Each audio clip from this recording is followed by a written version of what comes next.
world between fandoms.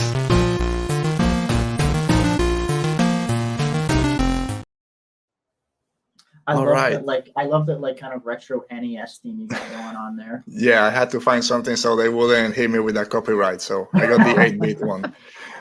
Oti, so real quick, non-spoilers. Second to last episode, The Last of Us. Tomorrow's the finale.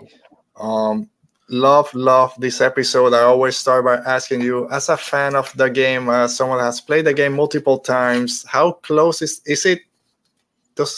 How close is it to the actual game? Does it live up to the hype? A very difficult episode to watch, but what were your initial thoughts?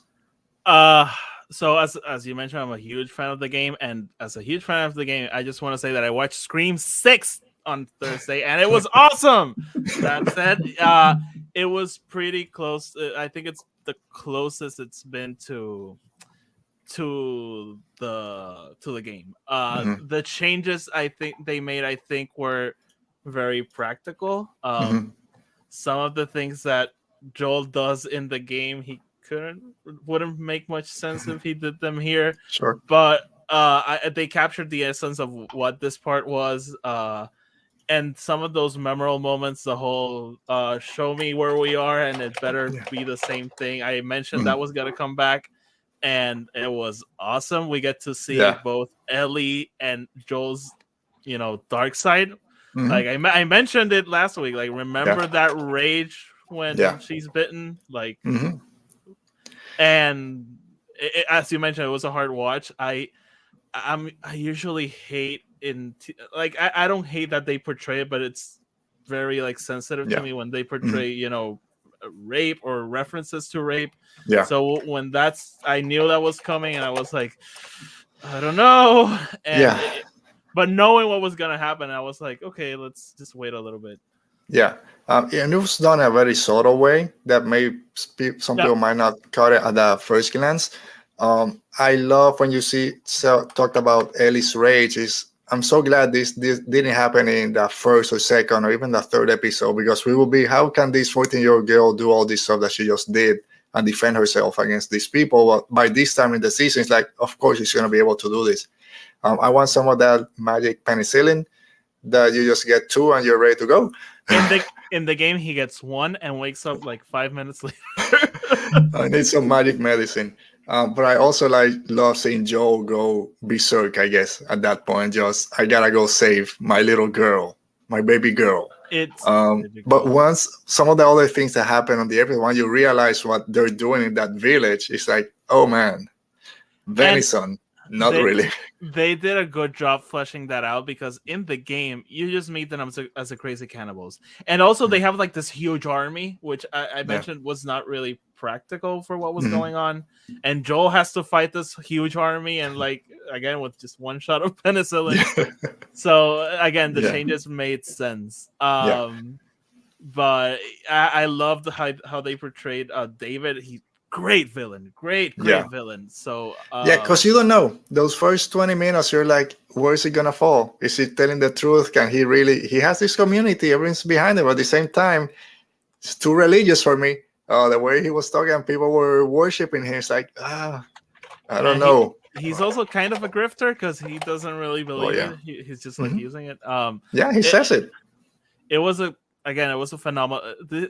This was one of the moments I was most. I told you this is my favorite part of the story, and this is why, because I love this section. And again, we get to see how Ellie would thrive without Joel, and she's pretty capable, and she's smart. She's learned well from him. She's learned well. It's funny the way things kind of match up with this episode in Mandalorian, when Din Djarin needs Grogu to help him, and then in this episode of The Last of Us, Joel needs Ellie to help him. It's like, did they plan this? It has to be planned. Just matches up too well. Oti, the first time we talked about Last of Us, you said that this is it. They were able to do it. Just watching the first episode, they were able to catch up with the essence of the show. 1 episode left. I know you won't be able to be here next week to talk about the finale. Are you still 100%. 100%. They've nailed it. Like every single episode, they freaking nailed it. Even with the changes, it's still so true to the spirit of what that story is. And brace yourselves. Next week is gonna be interesting. Okay. Not tomorrow. It's gonna tomorrow. Yeah, I love that. I think every episode, nothing has been a cliffhanger. Similar to Mandalorian, every episode starts and has an ending. I love that, so I don't have to be suffering for 1 week. But very interesting to say. Moses upset that I'm not gonna be here. It's my engagement party, so yeah, I can't be a place at a time. So he's leaving us for his engagement party, which I won't say anything because last time I was making fun of you for not being here for a show. You were getting engaged. Yeah. So again, congratulations. It's funny. I was somewhere yesterday with my kids. They had a field trip from school, and in the background, there was an engagement. So that's all. Yeah. It was far away. We just heard people clapping and turn around, and they were hugging. Oh, someone just proposed. So that's fine.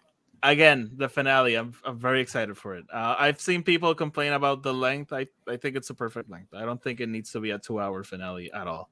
So cliffhangers, brace for an emotional cliffhanger. I'll just that's fine. I mean, I guess the end of the season, there's probably going to be a cliffhanger knowing that season 2 is coming, with there being at least 2 games.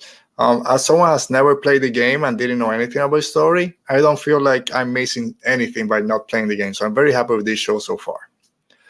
All right. And with that, we bring an end to our show. As we start to say goodbye, thank you, Mo, for being here. Thanks to Brennan, as always. Thanks to Buck for taking the time to join us today. Everyone else that was there watching the show live, even if you didn't get a chance to jump in the chat, thank you for supporting us. And of course, Wikipedia. It's great having you. As always, we'll try to do this again. Thanks for being here. What are you guys working on? Where can people find you? I'm sure they know, but it's YouTube, so we have to plug something. All right. Well, thank you for having us on, guys. It's been a pleasure meeting you. For anyone who doesn't know Wikipedia, you can find us at starwars.fandom.com. You can find us on Twitter at @WookOfficial. That's the one where we're primarily most active. Feel free to shoot us a DM on there, and I'll say hi. You can find us on Instagram at Wikipedia, and you can find us on YouTube also at Wikipedia. All right, and I'll have some of those down there in the description of the video. But like you said, people know. If people don't know Wikipedia at this point, are there even Star Wars fans? We won't go into that. But Oti, since you won't be here next week, where can people find you? All your reviews, everything else that you do here on Radio Rebellion and away from Radio Rebellion. I host Spanish-speaking podcasts over at EP8 Star Wars. Follow me there. You'll find everything. Twitter and Instagram. You know the drill. All right. So again, thanks to everyone for joining us today. Thank you, Oti. Thank you, Wikipedia. And we'll be back next week. Even if Oti's not here, it might be back to basics. Just me. Maybe we'll get a guest host. I don't know. Tune in to find out. So stay safe. Be safe. And may the force be with you.